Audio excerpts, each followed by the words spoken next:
Il y a les lovers, les cafés rasseurs, les bikers, les frimeurs, les collectionneurs, les taffeurs, les baroudeurs, les voyageurs et ça fait 35 ans qu'ils se retrouvent tous chez April Moto. Faites comme eux, réalisez votre devis sur mesure sur aprilmoto.com. April Moto, l'assurance en plus facile.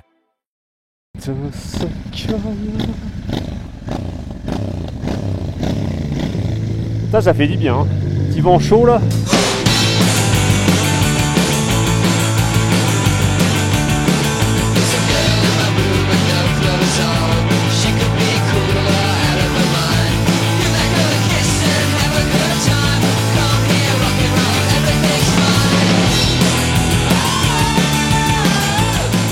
Salut les motards!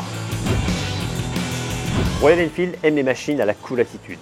En 2018, elle nous avait déjà gratifié d'une Interceptor 650, une machine qui évoquait la Californie des années 60. Pour aller encore plus loin dans ce concept, elle nous donne aujourd'hui la Bear 650, une machine qui va à nouveau évoquer la Californie au travers d'une course, la Big Bear Run, qui a été gagnée dans les années 60 par un jeune garçon, presque de 16 ans donc, qui donc remporta cette course de façon totalement improbable au guidon d'une Royal Enfield Fury, une machine qui développait presque le double de puissance que le modèle standard. Pour évoquer donc cette histoire, Royal Enfield nous propose l'Interceptor 650 Bear, d'un nouveau roadster scrambler, plutôt intelligemment effectué en style, ce qui va la distinguer vraiment de l'Interceptor.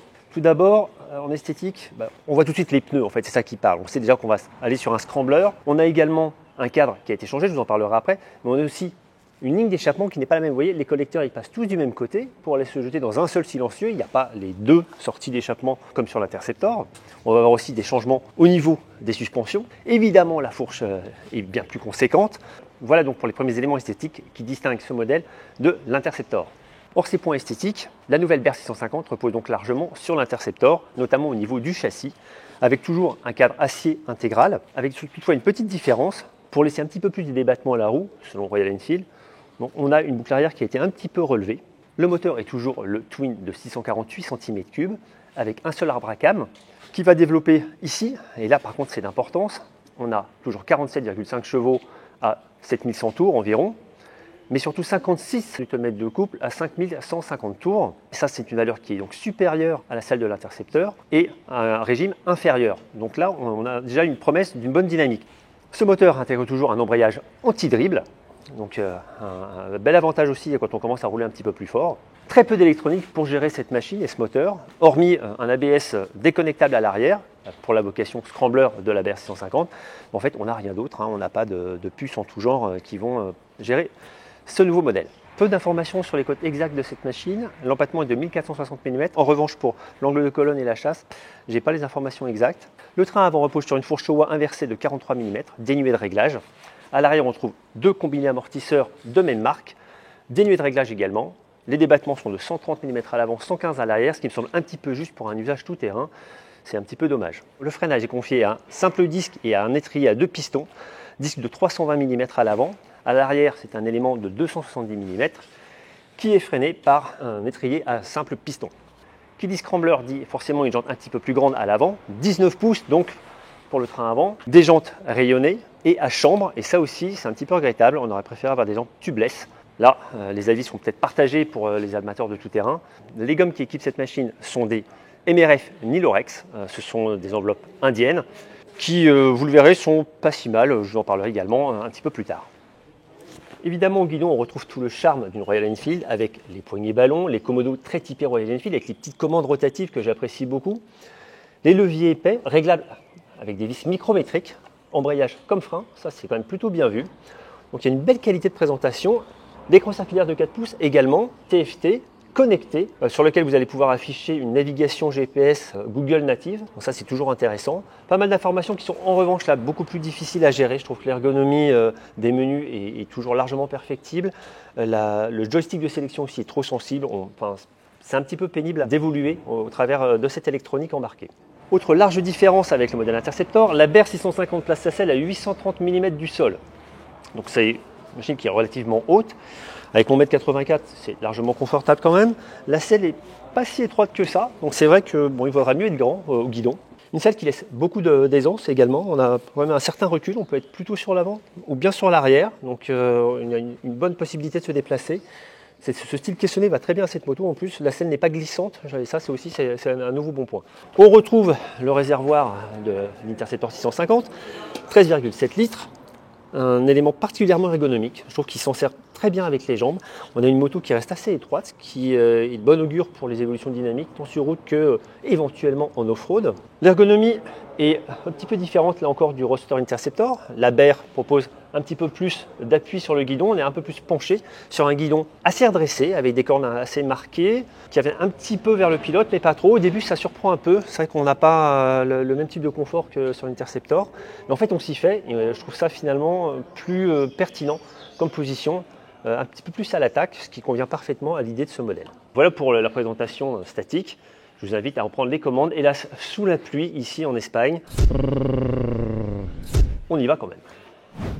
C'est dans les faubourgs de Madrid que j'emmène actuellement cette toute nouvelle Royal Enfield Bear 650. Ce Roadster Scrambler est quand même très proche de l'Interceptor 650. Donc on reconnaît tout de suite le comportement moteur et même la façon dont se dirige cette moto, hein, avec un guidon qui me paraît un peu loin pour moi.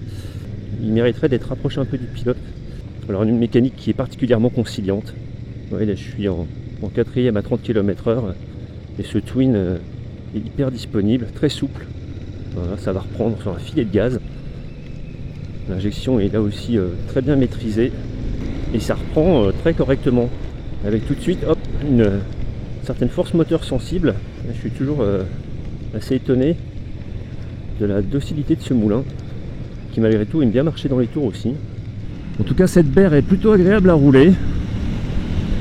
Voilà, vraiment cette rondeur mécanique super agréable, des bonnes pulsations qu'il délivre.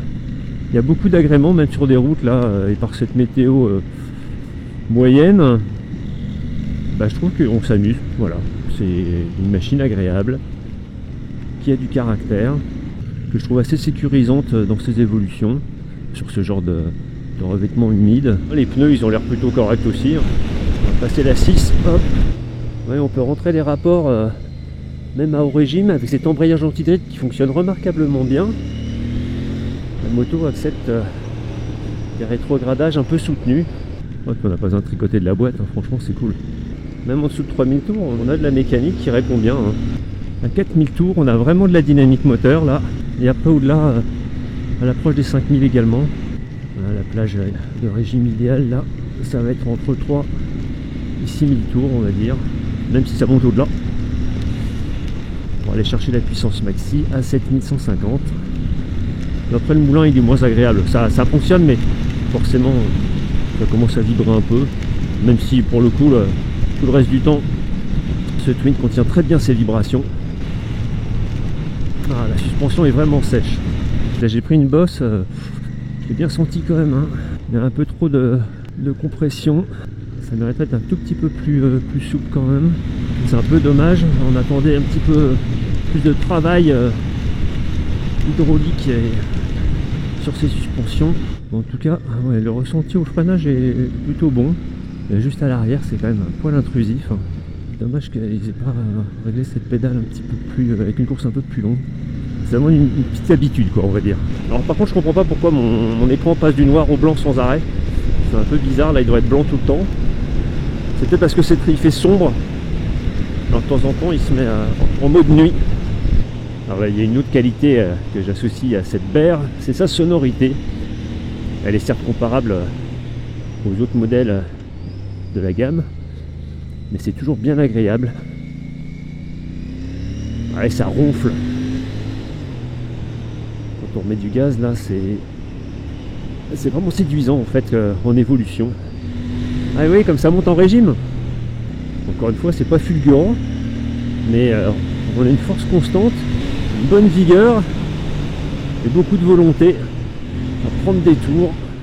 Donc à l'issue de ce roulage un petit peu humide, comme je vous l'ai dit, moi ce que je vais le point le plus embêtant pour moi sur cette machine, ça va être ces suspensions qui sont un peu dures, même sur simplement le roulage sur route. Ça m'a paru largement trop contraint en précharge. Je pense que la compression aussi, tout ça est un peu trop fermé. C'est un peu dommage. J'aurais bien aimé avoir une machine qui travaille davantage sur ces suspensions. En revanche, ce qui est toujours très agréable, ça va être ce moteur, cette mécanique, ce twin de 648 cm3 qui est velouté, qui est très disponible. Quel que soit le rapport engagé, on peut quasiment ressortir à tout moment avec, très gentiment évidemment, à bas régime, mais la qualité de la précision de l'injection aide également à pouvoir relancer la moto sans problème. Et puis dès qu'on va atteindre les mi-régimes, enfin au-delà de 3000 tours et après 5-6000 tours, on a vraiment une très bonne dynamique. C'est très clairement la 650 la plus démonstrative à ce niveau. L'ensemble esthétique est également très convaincant, on a une belle qualité perçue. Nous n'avons pas pu faire de tout terrain avec cette machine. De toute façon, vu l'état des pistes aux alentours gorgées d'eau, ça aurait été très compliqué avec ces enveloppes qui sont quand même réduites en termes de capacité off-road. Donc il faudra quand même reprendre cette moto un petit peu plus tard pour vous en dire davantage dans sa polyvalence possible. Cette Royal Enfield BR 650 débute à 7 640 €, suivant les coloris. Notamment cette version qui évoque donc l'histoire, je vous ai raconté sur la Big Bear Run, est tarifée 7 890 €. Un prix qui est plutôt convaincant là également, plutôt attirant, et peu de concurrentes à ce niveau. On citera la Honda CL500, 6 099 €, ou la Triumph Scrambler 400X, 6 595 €, avec son monocylindre, une machine qui sera peut-être un petit peu moins capable sur les longs trajets, qui offrira également moins d'agréments et moins de confort probablement, à ce niveau-là aussi, sur des trajets plus conséquents. Voilà ce que je pouvais vous dire à l'issue de cette prise en main ici en Espagne de cette nouvelle Royal Enfield BR 650. Je vous développe tout ça évidemment davantage en ligne sur lerepaire-des-motards.com. N'oubliez pas de vous abonner à la chaîne YouTube et moi je vous retrouve très bientôt pour un nouvel essai. Ciao!